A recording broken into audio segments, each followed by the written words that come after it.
الحمد لله رب العالمين، والصلاة والسلام على سيد الأنبياء وخاتم النبيين، سيد الأولين والآخرين وخاتم المعصومين، وعلى آله وأصحابه أجمعين. أما بعد، فأعوذ بالله من الشيطان الرجيم. بسم الله الرحمن الرحيم. يا أيها الذين آمنوا استعينوا بالصبر والصلاة إن الله مع الصابرين. ولا تقولوا لمن يقتل في سبيل الله أموات بل أحياء ولكن لا تشعرون. صدق الله مولانا العظيم. صدق وبلغنا رسوله النبي الأمي الأمين الكريم. درود پاک. اللهم صل على سيدنا ومولانا محمد وعلى آل سيدنا ومولانا محمد وبارك وسلم عليه. الصلاة والسلام عليك يا سيدي يا رسول الله، وعلى آلك وأصحابك يا حبيب الله.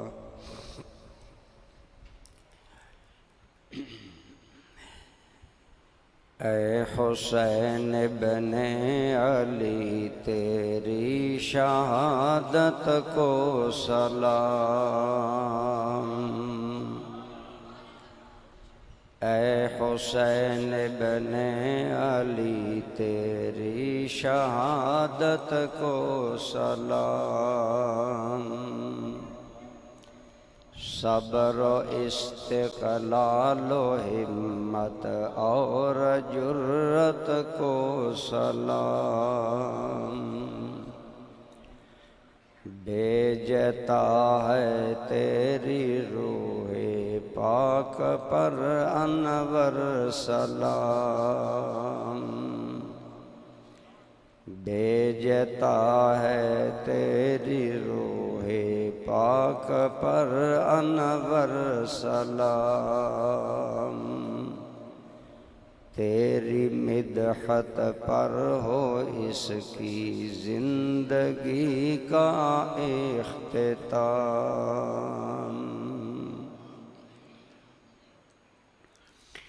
حمد و صلات کے بعد زیب محفل برادر طریقت عزت مآب حضرت علامہ صاحبزادہ عبدالنوید حیدری صاحب زید شرفکم، میزبان محفل عزیز محترم حضرت علامہ مولانا حافظ ارشد محمود صابری صاحب زید مجدکم، دیگر قابل احترام حضرات علماء کرام، برادران اسلام، بزرگوں، دوستوں، عزیزوں، آپ اور میں الحمدللہ ہم مسلمان ہیں. اللہ تعالیٰ نے تمام جہانوں کی رہنمائی کے لیے اور بالخصوص ہم مسلمانوں کی رہنمائی کے لیے جو کتاب نازل فرمائی، اس کتاب کا نام ہے قرآن حکیم. قرآن حکیم انسانی زندگی کے سارے شعبوں میں رہنمائی کرتا ہے. قرآن صرف ہمیں عبادات ہی نہیں بتاتا، قرآن ہمیں عبادات کی ہی ترغیب نہیں دلاتا، بلکہ قرآن ہمیں زندگی کے سارے نشیب و فراز، جملہ زندگی کے معاملات اور حالات کے بارے میں رہنمائی مہیا کرتا ہے۔ آپ اور میں عام انسان ہیں، انسانی زندگی میں اتار چڑھاؤ آتا ہے، جہاں زندگی میں خوشی آتی ہے وہاں غمی بھی آتی ہے، جہاں زندگی میں غربت آتی ہے وہاں امیری بھی آتی ہے۔ تو قرآن کریم ہماری ہر موڑ پر، ہر موقع پر رہنمائی کرتا ہے کہ ہمیں خوشی میں کیا کرنا چاہیے، ہمیں غمی میں کیا کرنا چاہیے، ہم اگر خوشحالیوں کی بہاروں میں ہوں ہمیں کیا کرنا چاہیے، اور ہم اگر پریشانیوں کے اندھیروں میں ہوں تو ہمیں کیا کرنا چاہیے۔ قرآن ہمیں رہنمائی دیتا ہے۔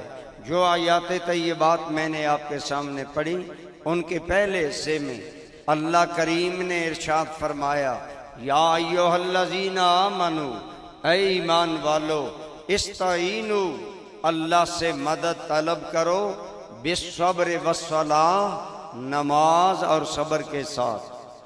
ان دو چیزوں کے ساتھ مصائب میں، شدائد میں، پریشانیوں میں، مصیبتوں میں اللہ سے مدد طلب کرو، صبر کے ساتھ اور نماز کے ساتھ۔ تو دوستان گرامی قدر، ہمارے امام ذیشان، امام عالی مقام، امام حسین رضی اللہ تعالی عنہ، بلکہ سارے آل بیت، قرآن ان کے خمیر میں اترا ہوا تھا، قرآن ان کے خمیر میں شامل تھا، قرآن ان کی گھٹی میں شامل تھا۔ تو اس لیے جن کی گھٹی میں قرآنی تعلیمات شامل تھیں، انہوں نے ساری زندگی قرآن کے مطابق گزاری۔ اور بالخصوص میرے اور آپ کے کریم آقا صلی اللہ علیہ وسلم کی ایک حدیث پاک ہے، آپ نے فرمایا، اے لوگو، میں تمہارے اندر دو چیزیں چھوڑے جا رہا ہوں، ایک اللہ کا قرآن اور ایک میرے اہل بیت۔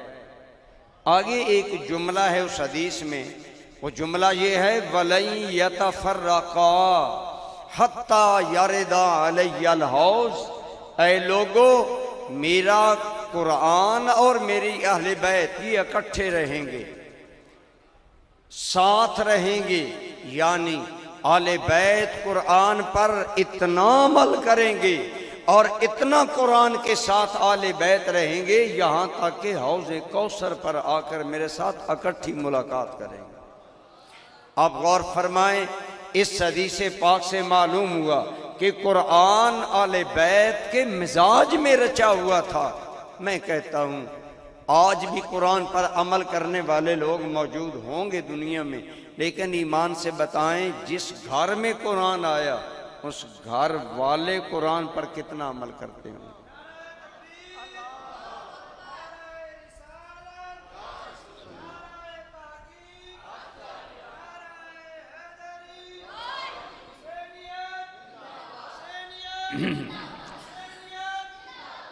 دوستان ذی وقار، آل بیت قرآن کے ساتھ رہیں گے، یہی ہمارا اہل سنت کا موقف ہے کہ آل بیت نے قرآن کا دامن کہیں بھی نہیں چھوڑا، بالکل قرآن کے ساتھ رہے۔ اور میرے آقا کا ارشاد بھی ہے، اور آل بیت اعظام جن کے گھر میں قرآن آیا انہیں قرآن سے کتنا لگاؤ ہوگا۔ ایک واقعہ تاریخوں میں ملتا ہے، یہ واقعہ بعض جگہ امام حسن سے منسوب ہے اور زیادہ آپ سے ہے، بعض روایات میں امام زین العابدین کا نام ہے، بعض میں حضرت امام حسین کا نام ہے، لیکن میں کہتا ہوں ان اماموں میں سے جو بھی نام ہو، ہمارا تو ایمان ہے کہ قرآن اہل بیت کے خمیر میں شامل ہے۔ اس واقعہ کی روشنی میں آپ دیکھیں کہ اہل بیت نبوت کے یہ عظیم لوگ کتنے قرآن کے رنگ میں ڈھلے تھے، کتنے قرآن کے مزاج میں ڈھلے تھے۔ وہ واقعہ یہ ہے کہ مہمان امام علی مقام کی بارگاہ میں آئے، آپ نے خادم کو بلایا، بلا کر فرمایا کھانا ان کے لیے لاؤ۔ دسترخوان بچھایا گیا، مہمان دسترخوان پر ہیں، لیکن جب خادم اور نوکر کھانا لا رہا ہے، اتفاق ہے قدم پھسلا، غلام گرا، برتن بھی ٹوٹ گئے، کھانا بھی ضائع ہو گیا۔ اب آپ فرمائیں میرے مہمانوں، آپ کے مہمانوں یہ حال ہو، مہمان دسترخوان پر ہوں، نوکر اور خادم کھانا ضائع کر دے۔ بندے کی طبیعت میں ندامت، خجالت، شرمندگی، افسوس، سارے ملے جلے اثرات ہوتے ہیں۔ اہل بیت بھی انسان تھے۔ اس حوالہ سے امام علی مقام کے چہرے پر ناراضگی اور پریشانی آئی۔ ان ٹائم خادم نے کھانا ضائع کر دیا، لیکن دوستان گرامی قدر خادم سمجھ گیا کہ امام علی مقام ناراض ہیں، اور وہ یہ جانتے تھے اگر امام ناراض ہوئے، اگر یہ شہزادے ناراض ہوئے، رسول اللہ کی ناراضگی ہوگی، اور رسول اللہ کی ناراضگی خدا کی ناراضگی ہے۔ لہٰذا خادم پریشان ہوا، معافی مانگنا چاہیے، لیکن خادم آل بیت کے گھرانے کا ہے، ہمارے گھرانے کا نہیں۔ آل بیت کا وہ خادم اٹھتا بھی آیا اور معافی مانگنے کے لیے قرآن کی آیت کریمہ پڑھتا چلا آیا۔ اس نے آیت پڑھی کہ جو اللہ کے بندے ہوتے ہیں ان کا قرآن میں ذکر آیا کہ جو اللہ کے خاص بندے ہوتے ہیں فَالْقَاظِمِينَ الْغَيْظَ، اللہ کے بندے اللہ کے لیے غصہ پی جاتے ہیں۔ جو ہی غلام نے معذرت کے لیے قرآن کے یہ کلمات پڑھے کہ اللہ کے بندے اللہ کے لیے غصہ پی جاتے ہیں، تو امام ان شہزادوں میں سے جو بھی ہے اس نے فوراً کہا اے غلام، اے نوکر، نہ گھبراؤ، قد قزمت غیظی، میں نے اللہ کے لیے غصہ پی لیا ہے۔ غصے میں انسان کے جذبات ہوتے ہیں، بندہ کہتا ہے جی جذبات کنٹرول نہیں رہتے، لیکن آل بیت کی تربیت کا اندازہ لگائیں کہ اگر جلال میں ہیں تو قرآن کی آیت سامنے آئی تو فوراً جلال جمال میں بدل گیا اور فرمایا میں نے غصہ پی لیا۔ اس نے آیت آگے پڑھی وَالْعَافِينَ عَنِ النَّاسِ، اللہ کے بندے اللہ کے لیے معاف کر دیتے ہیں۔ آپ نے فرمایا قد عفوت عنک، میں نے تجھے معاف بھی کر دیا۔ اس نے پڑھا واللہ یحب المحسنین، اللہ احسان کرنے والوں کو پسند کرتا ہے۔ تو سنیے آل بیت کے اس عظیم فرد نے کیا جواب دیا۔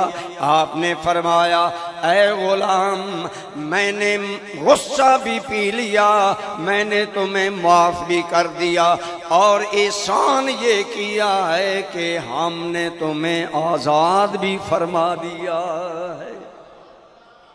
آپ اس واقعہ کو سامنے رکھیں اور مزاج اہل بیت سامنے رکھیں۔ گویا اہل بیت کا مزاج قرآن کے عین مطابق تھا، اسی لیے ہم کہتے ہیں آج نگر نگر، شہر شہر، مسجد بمسجد، فلک بفلک، آفاق میں ذکر حسین ہو رہا ہے، ہر کوئی امام علی مقام کا ذکر کر رہا ہے۔ کرنا چاہیے، ہم بھی کرتے ہیں، لیکن اوروں کے ذکر میں اور آل سنت کے ذکر حسین میں فرق یہ ہے کہ اور آج لوگ حسین کو دنیا میں غم کا پیمبر بتا رہے ہیں۔ آج دنیا حسین کریم کا تعارف ایک دنیا میں نوحہ خانی، مرثیہ خانی کو متعارف کرانے والا انسان بتا رہا ہے۔ اہل سنت کا موقف یہ ہے لوگوں، حسین کریم دنیا میں نوحہ خانی یا مرثیہ خانی کے پیمبر نہیں تھے، حسین دنیا کو قرآن خانی کا سبق دے گئے۔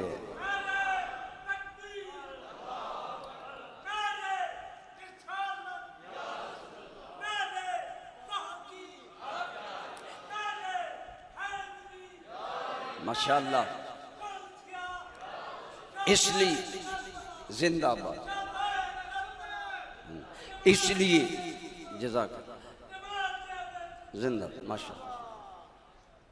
میں نے آپ کو نہیں کہنا آپ نعرہ میں بولے ہیں نہیں بولے ہیں، مجھے اس سے تو غرض نہیں۔ ہم حسین کریم کو کیا سمجھتے ہیں اور امام علی مقام کو کیا سمجھتے ہیں؟ ہم کہتے ہیں کہ عظمت کردار سے تشریح قرآن ہے حسین، عظمت کردار سے تشریح قرآن ہے حسین، اور جن پہ انسانیت نازاں وہ انسان ہے حسین، کہ امام علی مقام آپ آل بیت کے وہ فرد ہیں جنہوں نے نانا جان کے ارشاد کے مطابق قرآن کا ساتھ دیا، قرآن کریم پر قائم رہے۔ تو برادران اسلام، واقعہ کربلا یا یزید کی بیعت کے بارے میں امام علی مقام نے جو موقف اختیار کیا وہ عین قرآن کریم کے مطابق ہے۔ امام علی مقام رضی اللہ تعالی عنہ نے یزید کی بیعت کیوں نہیں کی؟ اس کے کردار کی وجہ سے، اس کے انداز اقتدار کی وجہ سے۔ روایات میں موجود ہے تمام تواریخ میں کہ یزید کا کردار انہو کان یشرب الخمر ویضیع الصلاۃ ویلعب بالقیان ویستأثر بالبیت یحلل حرام اللہ ویحرم حلال اللہ۔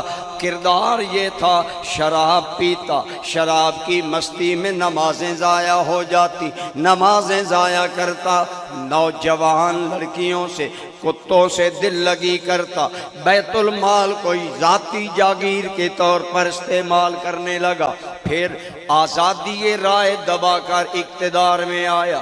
امام علی مقام سے بیعت یزید کا مطالبہ ہوا، امام نے بیعت نہیں کی۔ کیوں نہیں کی؟ حسین کریم کے سامنے قرآن کا یہ ارشاد تھا وَلَا تُطِعْ مَنْ أَغْفَلْنَا قَلْبَهُ عَنْ ذِكْرِنَا وَاتَّبَعَ هَوَاهُ وَكَانَ أَمْرُهُ فُرُطًا۔ اس آیت کا ترجمہ یہ ہے، ایسے بندے کی اطاعت نہ کرو جس کے دل کو اللہ نے اپنے ذکر سے غافل کر دیا ہو۔ جو بندہ خواہشات کا بندہ ہو، جو اپنی خواہشات کی پیروی کرتا ہو اور اس کا معاملہ حد شریعت سے گزر جائے، یہ چیز تھی امام حسین کے سامنے۔ اس لیے امام علی مقام نے بیعت نہیں کی، اور پھر اس استقامت بیعت کے انکار میں حسین کریم کو کیا حالات دیکھنے پڑے آپ جانتے ہیں۔ میدان کرب و بلا میں امام حسین کے کنبے کے کافی افراد شہید ہوئے، بھائی بیٹے بھانجے شہید ہوئے، لیکن امام علی مقام نے بیعت نہیں کی۔ کیوں نہیں کی؟ بتا دیا لوگوں ہم گھرانہ لٹا سکتے ہیں، باطل کے سامنے گردن نہیں جھکا سکتے۔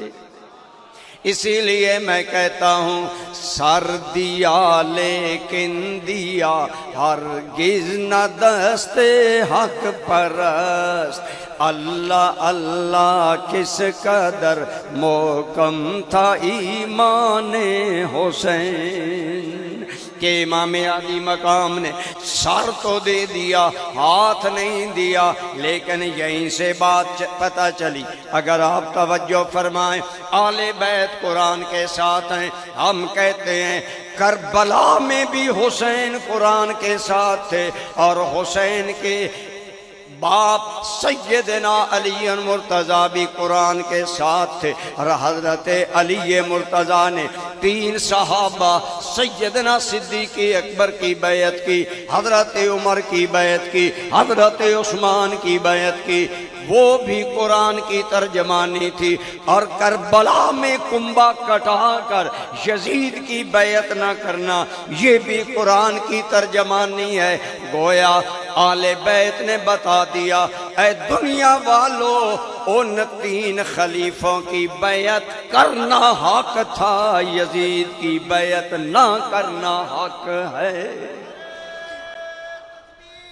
اللہ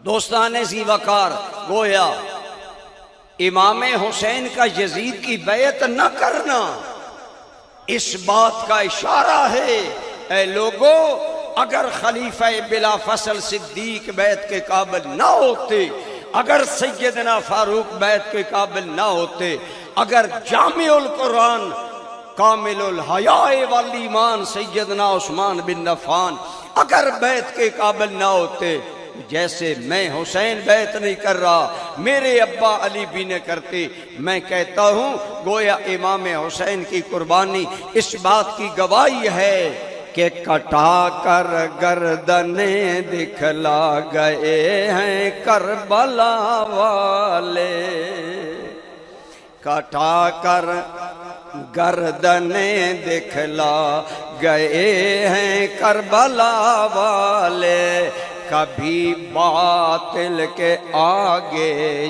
جھک نہیں سکتے خدا والے۔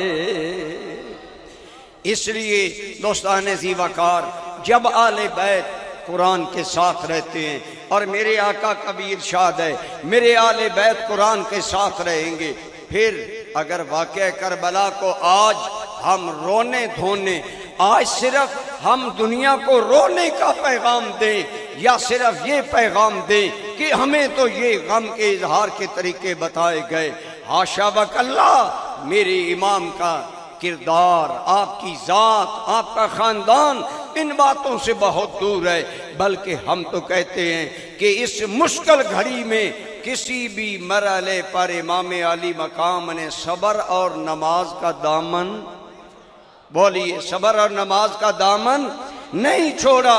مشکل سے مشکل مرحلے میں بھی آپ نے اللہ کو نہیں بلایا، آپ نے اللہ کی بندگی نہیں چھوڑی۔ آپ کو علماء تفصیل سنائیں گے، لیکن جب 9 محرم الحرام کو شمر لعین نے مداخلت کی اور کہا عمر بن سعد نرمی کر رہا ہے، کمان میرے ہاتھ میں ابن زیاد دے رہا ہے، اب 2 ہی باتیں ہیں، یا حسین بیعت کریں گے یا پھر قتل و قتال ہوگا، جنگ ہوگی۔ یہ 9 محرم الحرام کو میدان کربلا میں فائنل ٹچ دے دیا یزیدیوں نے کہ یہ 2 باتیں ہیں۔ امام علی مقام کی طرف سے جواب ملا، رہی بیعت وہ تو نہیں ہو سکتی۔ ابن زیاد نے کہا میرے ہاتھ پر حسین یزید کے لیے بیعت کرے، فرمایا تیرے جیسے آدمی کے ہاتھ میں ہاتھ دینا اس سے حسین کے لیے موت بہتر ہے، بیعت تو نہیں ہو سکتی۔ لہذا معاملہ رہا جنگ کا، ہم جنگ کا آغاز بھی نہیں کریں گے، بلکہ آپ نے فرمایا اب عصر کے ٹائم، عصر کا وقت ہوا چاہتا ہے، شام قریب ہے، اب جنگ نہ چھیڑو۔ وہ جنگ کے لیے تیار ہوئے، آپ نے فرمایا اب جنگ نہ چھیڑو بلکہ رات کی مہلت دو، کل جو تمہاری مرضی کر لینا۔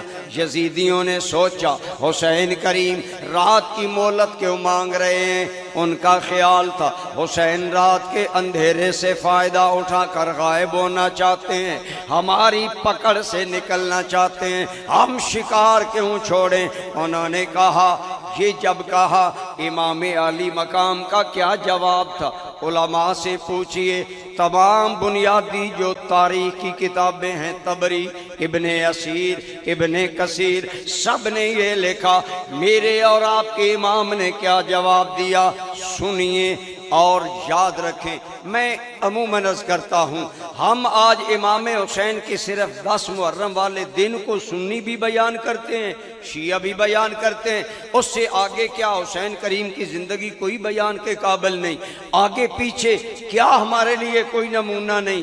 سنیں یہ امام علی مقام کا جملہ سنیں، اور ہر سننے والا اس جملے کو اپنی دل کا سامان بنائے، اپنے لیے نجات کا ذریعہ بنائے۔ امام نے کیا فرمایا؟ آپ نے فرمایا اے یزیدیو جب تم نے جنگ کا فیصلہ کر لیا میں جانتا ہوں اب تم میرے قتل سے باز نہیں آؤ گے، گویا میرا قتل یا موت کا وقت قریب آ گیا۔ آگے آپ نے جو فرمایا کتنا عظیم جملہ ہے، امام علی مقام نے فرمایا او یزیدیو میرا اللہ جانتا ہے رات کی خلوتوں اور تاریکیوں میں مجھے اللہ کی عبادت کتنی پیاری ہے۔ یہ ہے کردار حسین۔ میدان کربلا میں موت کا منظر سامنے ہے، لیکن فرمایا رات اس لیے میں کہہ رہا ہوں جنگ نہ کرو کہ حسین اپنی زندگی کی معمول کی راتوں میں اپنے اللہ کی بندگی کرتا ہے، اللہ کو یاد کرتا ہے۔ جیسے آج بھی بہت سے تہجد گزار مسلمان عشاء بھی پڑھتے ہیں، تہجد کے لیے الارم بھی لگاتے ہیں، انتظار بھی کرتے ہیں۔ گویا میرے امام نے بتایا اے یزیدیو میری زندگی کی راتیں اپنے خدا اپنے مالک کی یاد میں کٹتی ہیں۔ آج حسین چاہتا ہے زندگی کی آخری رات بھی اللہ کی یاد میں بسرے۔ کیا امام نماز کو بھول گئے؟ کیا امام نے اللہ کی بندگی کو بھول دیا؟ نہیں، استعینوا بالصبر والصلاۃ، ہر قدم پر صبر نماز کا دامن تھاما اور آپ نے آخری رات عبادت کے لیے لی۔ آج آپ کو اور مجھے سوچنا ہوگا ہم اگر شہادت امام حسین منا رہے ہیں تو کیا ہماری راتیں حسینی ہیں یا یزیدی ہیں؟ ہماری راتیں لاب و لاب میں گزرتی ہیں یا فیس بک اور انٹرنیٹ کے بے حیا پروگرام پروموٹ کرنے میں میرا نوجوان رات گزارتا ہے، یا حسینی بن کر راتوں کی تنہائیوں میں اپنے رب کو یاد کرتا ہے؟ یہ ہمیں سوچنا ہوگا، ہمیں یاد کرنا ہوگا۔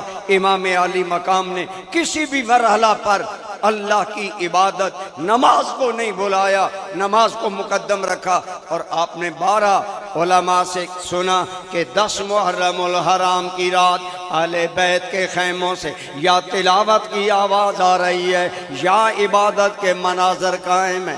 اے کاش آج ہم بھی امام علی مقام کے نقش قدم پر چلتے اور پھر ہر مرحلے پر صبر کیا۔ آج لوگ امام حسین کی بے صبری کا اظہار کرتے ہیں، لیکن آئیے میں عرض کروں کامل ابن اسیر کی یہ روایت ہے، یہ کسی خیمے سے کے کونے والی آواز نہیں، یہ روایتی آوازیں نہیں، اسے کامل ابن اسیر میں ذکر کیا گیا تفسیر سے۔ حضرت امام زین العابدین اس کے راوی ہیں۔ آپ بتائیں جس روایت کے راوی امام زین العابدین ہوں اس میں کیا شک ہو سکتا ہے؟ امام زین العابدین کہتے ہیں 10 محرم کی رات ہے، ماحول سارا ایک رنگ میں ڈھل چکا ہے کہ آج اہل بیت کی آخری رات ہے۔ اس ماحول میں ہمارا ایک غلام تلوار صاف کرنے لگا۔ جب جنگ ہوتی ہے، جنگ کے لیے تیاریاں ہوتی ہیں، جنگی حالات ہوتے ہیں، وہ غلام تلوار صاف کرنے لگا جو پہلے ابو ذر غفاری کا غلام تھا، آج امام حسین کے پاس ہے۔ وہ تلوار جب صاف کر رہا ہے، آپ علماء سے پوچھیں، ہمارے یہاں بھی جب جنگ کا منظر ہوتا ہے ہمارے فوجی نعرہ لگاتے ہیں، ایسے ہی تمام فوجی تمام بہادر اپنے رجز پڑھتے ہیں۔ جب مرحب میدان میں آیا تو کہنے لگا میں وہ بہادر ہوں جس کی بہادری کو پورا خیبر جانتا ہے۔ دوستو عربوں میں معمول ہے جنگ قریب آئے تو رجز پڑھتے ہیں، لیکن امام زین العابدین فرماتے ہیں جب غلام تلوار صاف کرنے لگا میرے ابا جان امام حسین قریب بیٹھے ہوئے ہیں تو اس کی تلوار کی صفائی کو دیکھ کر امام علی مقام کی زبان پر عربی کے چند شعر آ گئے جنہیں ابن اسیر نے ذکر کیا۔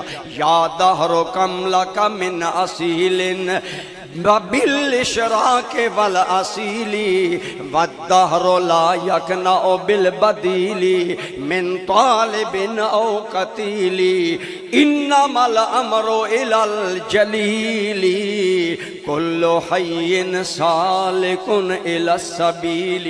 ان کا مفہوم یہ ہے امام علی مقام یہ شعر پڑھنے لگے یہ دنیا بے وفا ہے، یہ حالات بے وفا ہیں، کسی سے یہ یعنی کوئی بندہ صبح جا رہا ہے، کوئی شام کو جا رہا ہے، زمانہ کسی بدل کو قبول نہیں کرتا۔ اگر میری موت کا ٹائم ہے، مجھے موت آئے گی، آپ کی موت کا ٹائم ہے۔ اس شعر کا مطلب تھا وَالدَّهْرُ لَا يَقْنَعُ بِالْبَدِيلِ، یعنی امام حسین موت کا ذکر کر رہے ہیں اور آخر میں فرمایا اِنَّمَا الْأَمْرُ إِلَى الْجَلِيلِ، معاملہ تو میرے رب جلیل کے ہاتھ میں ہے۔ کُلُّ حَيٍّ سَالِكُ السَّبِيلِ، ہر زندہ یہاں سے جانے والا ہے۔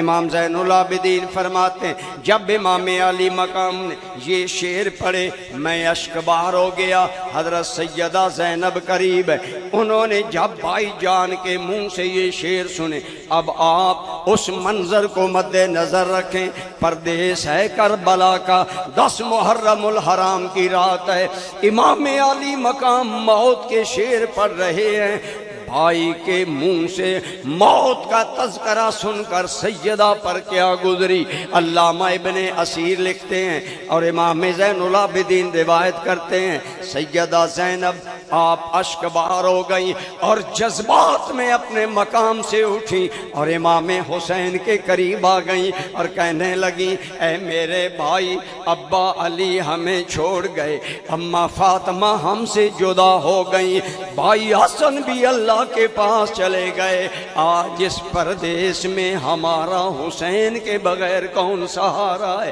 اور اے میرے بھائی، مجھے پتا چلتا ہے آپ نے بھی مرنے کی تیاری کر لی ہے، موت کے لیے تیار ہو گئے ہیں، ہائے کاش زینب کو موت پہلے آتی۔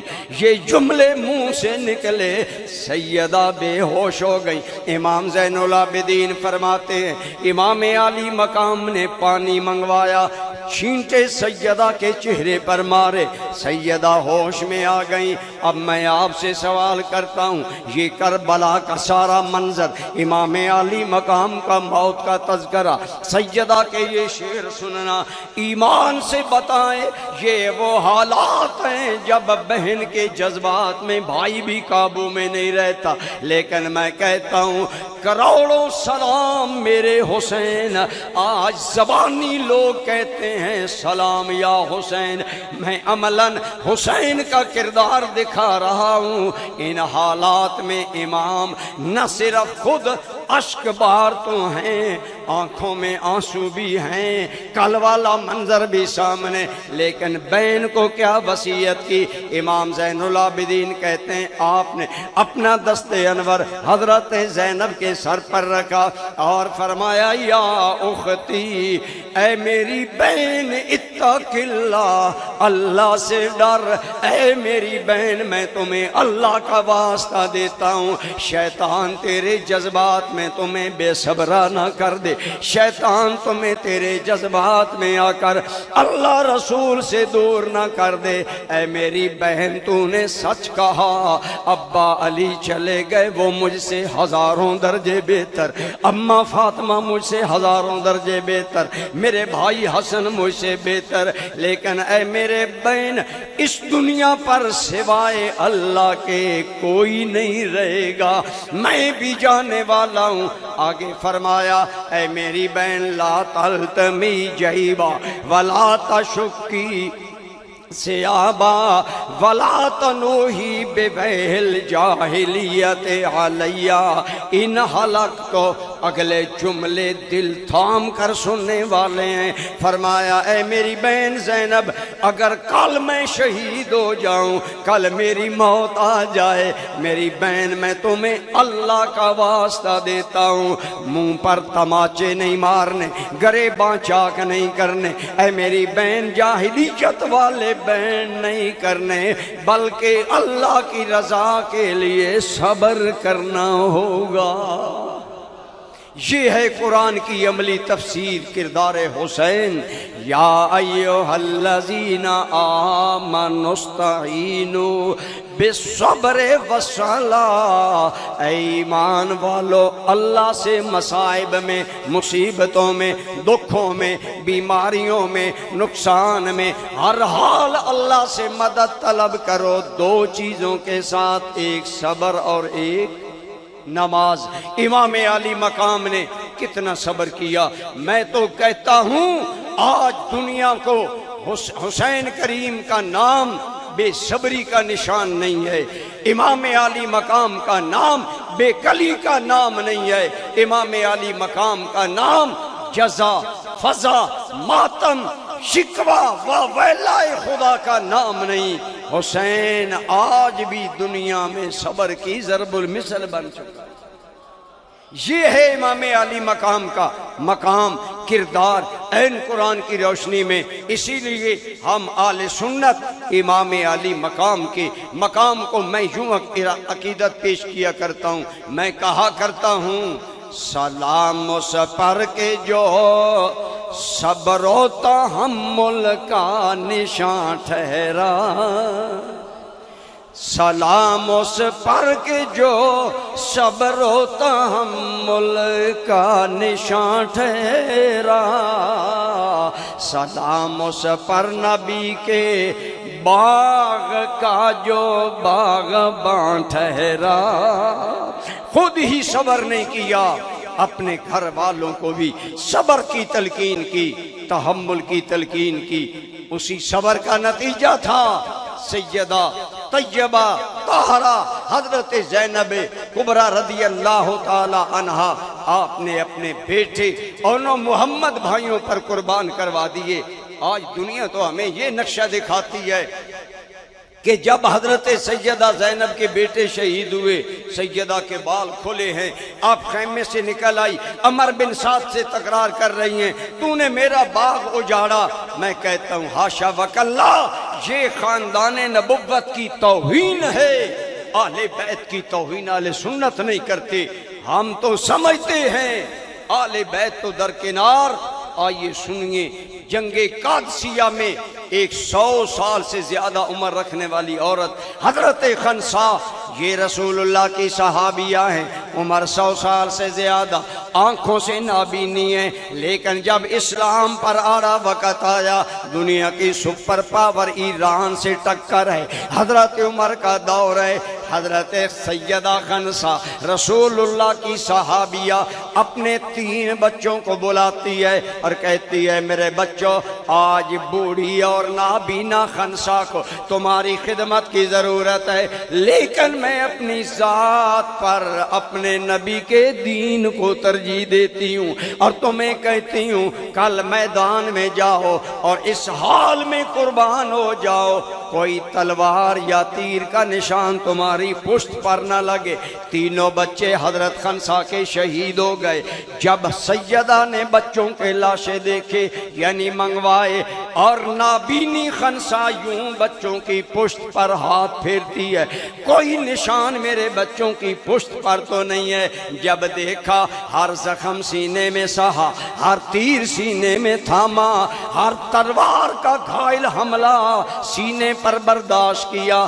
سنو تھوا بہادر والو، یہ ہے نبی کریم کی تربیت. حضرت خنسا سجدے میں گر گئی اور گر کر کہنے لگی الحمدللہ الذی جعلنی امًا لہؤلاء، مولا تیرا شکر ہے تو نے خنسا کو 3 شہیدوں کی ماں بنا دیا ہے.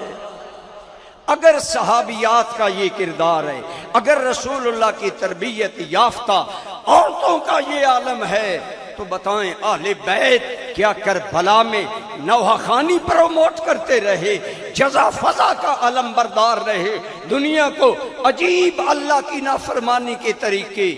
کہتے ہیں جی سیدہ کے بال کھلے ہیں اور ٹبے پر کھڑے ہو کر اپنے بچوں کا ماتم. حاشا وکلا، یہ اہل بیت کے مقام، شان، تربیت اور قرآن سے وابستگی سے دور ہے. بلکہ ایک سنی شاعر نے تو حضرت سیدہ کی ترجمانی حضرت صائم چشتی نے کس حسین انداز میں کی. آپ فرماتے ہیں کہ گال کے مقتل دے والدوں میں لخت جگر، کہیا زینب نے ربا ہے تیرا شکر، میری محنت میری محنت دا اج مینوں ملیا ثمر میری اولاد ویراں دے کم آ گئی یہ ہے آل بیت کا گھرانہ این قرآن کے مطابق جذبات میں بھی عام حالات میں بھی دوستان ذی وقار رہی نماز امام علی مقام بے صبری کا نشان نہیں میں نے عرض کیا سلام اس پر کہ جو صبر و تحمل کا نشان ٹھہرا سلام اس پر نبی کے باغ کا جو باغباں ٹھہرا خود ہی صبر نہیں کیا سارے گھرانے کو صبر کی تلقین کی امام علی مقام کا یہ کردار حقیقی کردار ہے قرآن کے مطابق ہے میرے نبی کے فرمان کے مطابق ہے اور نماز تو پھر امام حسین کی ضرب المثل ہے کہ امام علی مقام نے میدان کرب و بلا میں نماز نہیں بھلائی میرے دوستوں میں عموماً توجہ دلاتا ہوں اگر امام صاحب کو صبر کرنا چاہیے تو کیا ہمیں بھی زندگی میں صبر کرنا چاہیے کہ نہیں کرنا چاہیے آج ہماری زندگی ہے صبر سے خالی ہے آج موبائل کا دور ہے ایک عالم دین کا بیان آیا فوراً تاثرات میں کوئی کافر کہہ دیتا ہے کوئی منافق کہہ دیتا ہے ایک جنگ چھڑ جاتی ہے ہم تو کسی کو کافر کہنے میں دیر نہیں لگاتے کیا یہ صبر ہے اس جلسے کا مقصد تیرے میرے کردار کو کردار حسین میں ڈھالنا ہے ورنہ اتنا لاکھوں میں آپ خرچ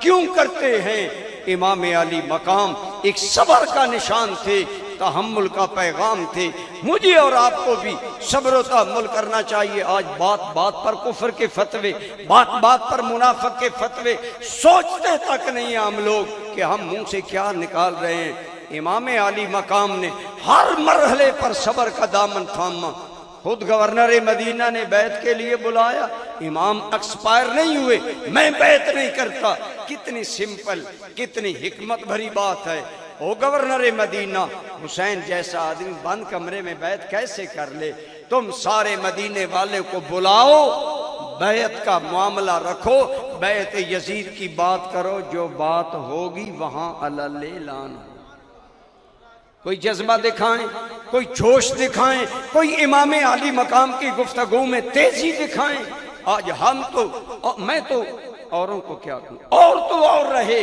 ہم مولوی اتنے جذباتی ہو گئے کہ جذبات کی راہ میں ہمارے منہ سے عجیب کلمات نکلتے ہیں جس سے امت کے دل زخمی ہوتے ہیں خدا را نفرتیں نہ پھیلائیں خدا را ٹکراؤ نہ پیدا کرے محبت کا پیغام دے امام علی مقام نے صبر کا پیغام دیا میں عموماً عرض کرتا ہوں ہم نے سمجھا یہ آیتیں صرف موت کے لیے اتری ہیں نہیں روڈ ایکسیڈنٹ میں عمل دخل ہماری بے صبری کا ہے کہ نہیں ہے ایک منٹ کے لیے موٹر سائیکل ڈرائیور بریک نہیں لگاتا یا اپنی زندگی برباد یا اگلے کی زندگی برباد ہماری شادی ہوئی بڑی چاہتوں سے شادی کی چند ماہ گزرے ہم جذبات کا شکار ہو گئے ایک عورت ایک بچی کو عیب زدہ کر دیا طلاق دے کر کبھی نہ سوچا اللہ نے میرے ہاتھ میں گرہ نکاح دیا ہے وَبِيَدِهِ عُقْدَةُ النِّكَاحِ قرآن مرد کو احساس دلاتا ہے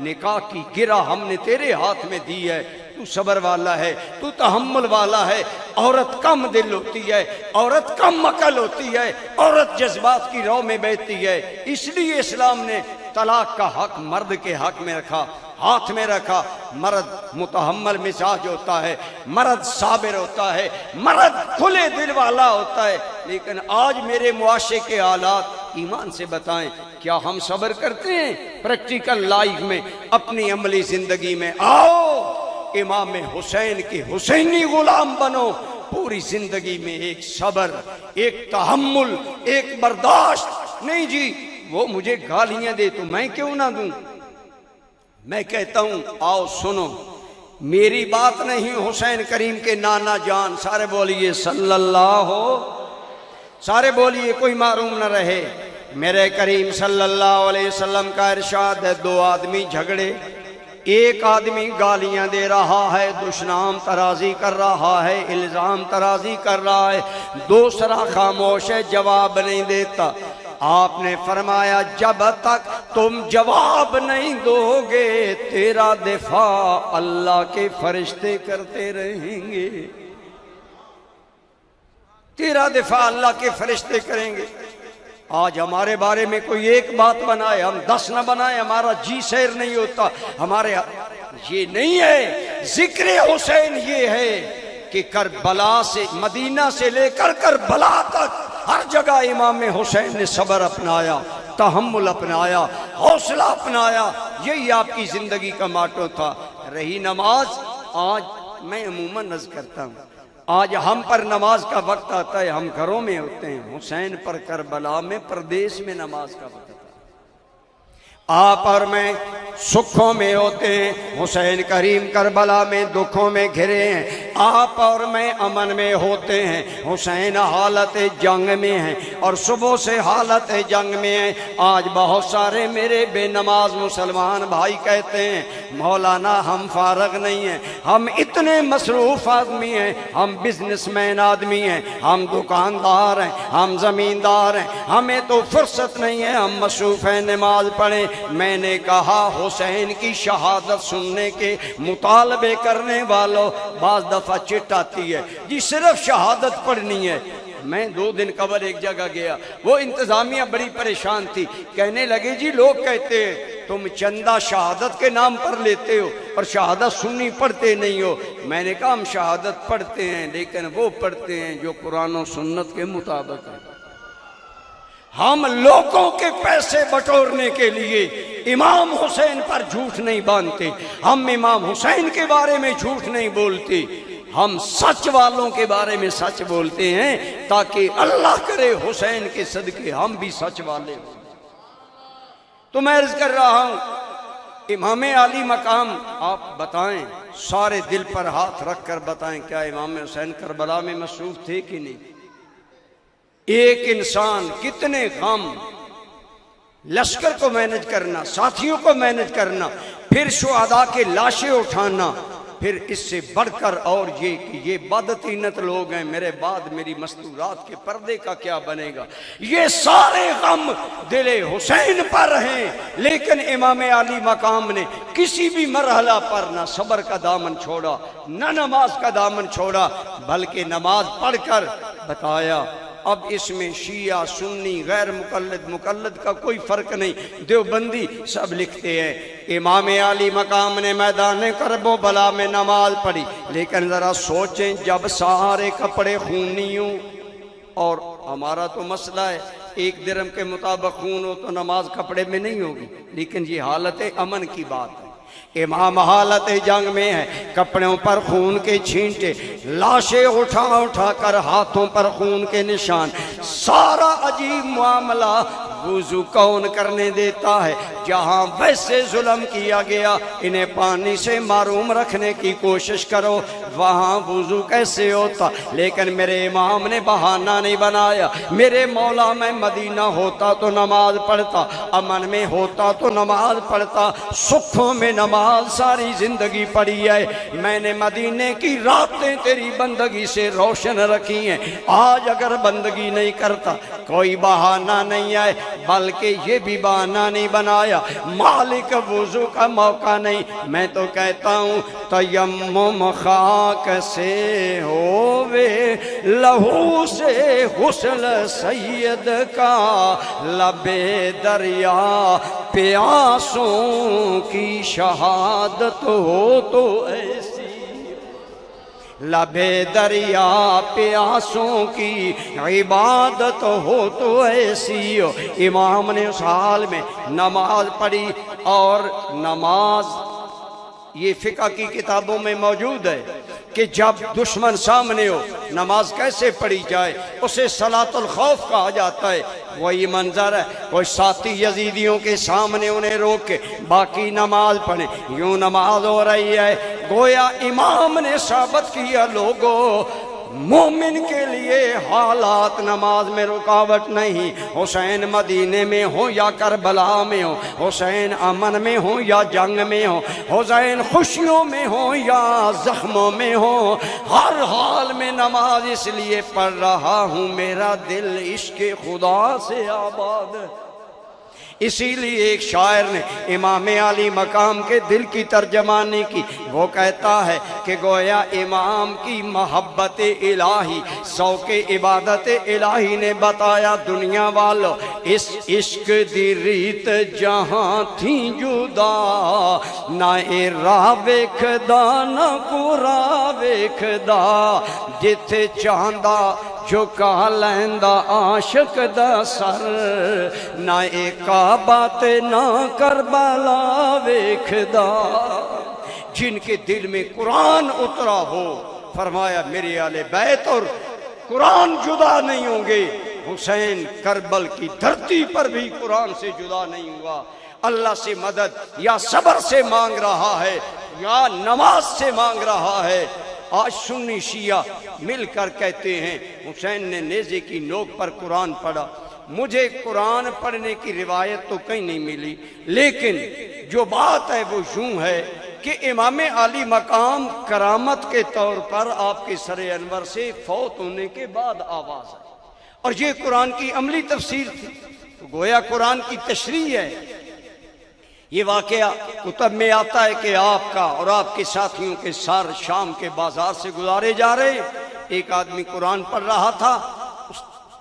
اللہ کرے آج ہمارے گھروں میں بھی قرآن ہو، پڑھ رہا تھا اِنَّ أَصْحَابَ الْكَهْفِ وَالرَّقِيمِ كَانُوا مِنْ آيَاتِنَا عَجَبًا۔ اصحاب کہف کا واقعہ بڑا عجیب ہے، غار والوں کا واقعہ عجیب ہے۔ واقعہ عجیب کیا تھا؟ چند ایماندار توحید پرست نوجوان ایک کافر ظالم سے نکل کر ایک غار میں گئے، اللہ نے سلا دیا۔ اس دور میں یہ عقیدہ لوگ پھیلا رہے تھے قیامت نہیں ہے، مرنے کے بعد کون اٹھے گا، ایک مرتبہ مر جائے کون اٹھے گا۔ اللہ نے دونوں چیزیں دکھائیں۔ وہ نوجوان ایک غار میں جا کر سو گئے، قرآن میں واقعہ تفصیل سے ہے۔ 309 سال سوئے رہے، 309 سال بعد جاگے، ایک ساتھی کو سکہ دیا، وہ بازار میں گیا، لوگوں نے سکہ پر تاریخ دیکھی، سمجھ گئے، پوچھا، بتایا ہم سوئے تھے ابھی جاگے۔ گویا رب نے اسی شہر والوں کو بتایا اگر 309 سال سلا کر رب انہیں جگا سکتا ہے تو بندوں کو قیامت کے لیے بھی دوبارہ اٹھا سکتا ہے۔ ایک تو یہ بات واضح ہوئی، اور دوسری جب وہ یہ آیتیں پڑھ رہا تھا اور پھر ان کا جاگنا، بولنا، زندہ ہونا، یہ اللہ کی قدرت کا اظہار تھا۔ یاد رکھیں جو کرامت ہوتی ہے نا، حقیقت میں یہ اللہ کی قدرت ہوتی ہے۔ کرامت کا معنی ہے عزت، اللہ اپنے بندے کو عزت دینے کے لیے بندے کے وجود سے جاری کرتا ہے۔ اللہ نے امام حسین کی ذات، امام حسین کے سر کو عزت دی۔ جب وہ یہ پڑھ رہا تھا امام علی مقام نیزے کی نوک پر آپ کے سر سے نکلا اِنَّ قتلی و حملی اعجب منہ۔ او اصحاب کہف کے واقعہ کو عجیب پڑھنے والے، مجھے دیکھو، میرا بھی یہ معاملہ عجیب ہے۔ میرا قتل ہونا انہیں کافروں سے خطرہ تھا، مجھے مسلمانوں نے قتل کیا، اور وہ 309 سال بعد بولے، لیکن بولے بدن سلامت تھا۔ آج دھڑ کربلا میں ہے، سر نیزے پر شام میں ہے، اب بھی حسین کے منہ سے نکل رہا ہے یہ جملہ۔ یہ دلیل ہے لوگوں، جو اللہ کے نام پر مر جائیں انہیں مردہ نہ سمجھنا۔ حسین بول کر شہیدوں کی زندگی کا اعلان کر رہے۔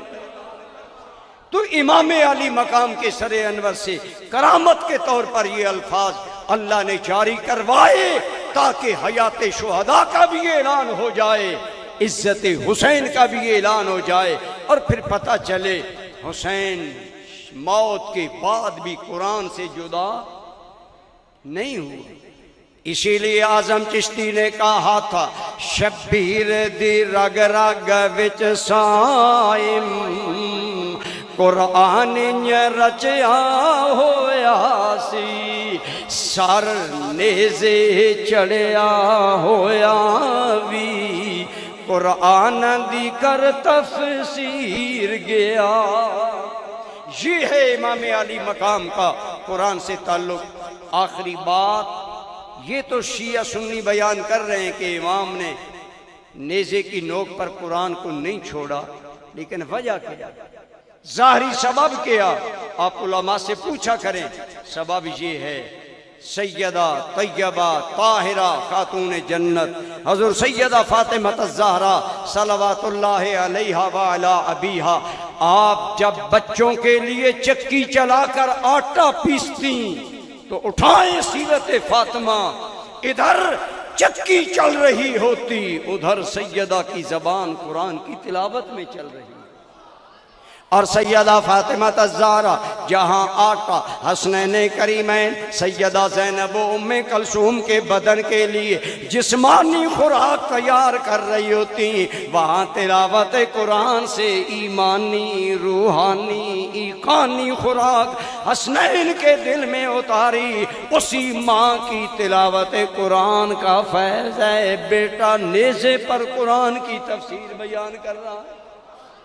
آج ہماری مائیں کیا کر رہے ہیں؟ ہم کیا کر رہے ہیں؟ کیا میرے گھر میں قرآن ہے یا میرے گھر میں انٹرنیٹ کا راج ہے؟ انٹرنیٹ میں بھی تو اچھی چیزیں ہیں، کوئی چیز فی نفسی بری نہیں ہوتی. ایک جلسے میں اگلے دن ایک بابا نے چٹ دی، کہنے لگا جی بتائیں ٹچ موبائل استعمال کرنا ناجائز ہے، لیکن ہم وہ بند کمرے والے مولوی تو نہیں، ہم تو حضور ضیاء الامت کے نمک خوار، ہمیں تو حضور ضیاء الامت نے تربیت دی. میں نے کہا بابا جی ٹچ موبائل ہو یا یہ مائک ہو، یہ مائک خود تو برا نہیں ہے، اس کے سامنے لچر گانا پڑھو تو یہ آگے منتقل کرے گا، اس پر قرآن پڑھو تو آگے منتقل کرے گا. کوئی شے فی نفسی بری نہیں ہے، ہمارے استعمال برے ہو گئے. آؤ آج اپنے گھروں میں قرآن رائج کرو.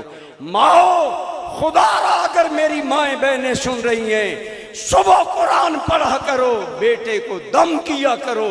بڑا ہو کر تمہیں یہ نہیں کہنا پڑے گا پیر صاحب تعویذ دو، بیٹا مجھے گھسیٹتا ہے، بیٹا میری گستاخی کرتا ہے. ایک باپ میرے پاس آیا، جی میرا بیٹا بڑا گستاخ ہے، تعویذ دے. میں نے کہا بیٹھ جائیں. میں نے اس کا دھیان ہٹا کر کہا فرمائیں نماز وغیرہ پڑھتے ہیں؟ کہنے لگا جی نہیں نماز تے کوئی نہ پڑھتا، تسی تعویذ دے اللہ میرے بیٹے کو نیک بنائے. میں نے کہا بیٹے کے لیے آپ بڑے ہیں یا آپ کے لیے اللہ بڑا ہے؟ اللہ اکبر کا کیا معنی؟ اللہ کبریائی والا ہے، سارے اللہ کے عاجز بندے ہیں. میں نے کہا تو رب کا نافرمان ہے، تیرا بیٹا تیرا نافرمان ہے. تو نماز 5 ٹائم نہیں پڑھتا اور ایک دن میں 5 مرتبہ اللہ کی نافرمانی کرتا ہے، تو تیرا بیٹا اگر 1 مرتبہ دن میں تیری بیزتی کرتا ہے تو خیر میرے. سوچو ہم کہاں جا رہے ہیں. وائے ناکامی متائے کارواں جاتا رہا، کارواں کے دل سے احساس سے زیاں جاتا رہا. آج کیا ہمیں قرآن آتا ہے؟ اللہ کی قسم میں نے کئی میٹرک ود سائنس FSC کے بچوں کو کہا قرآن پڑھیں. ہمارے پاس بچے اعتکاف بیٹھتے ہیں، ہم انہیں وہاں قرآن کی تعلیم دیتے ہیں. میں نے کہا قرآن پڑھو، کہتے ہیں ہمیں قرآن نادرہ پڑھنا بھی نہیں آتا.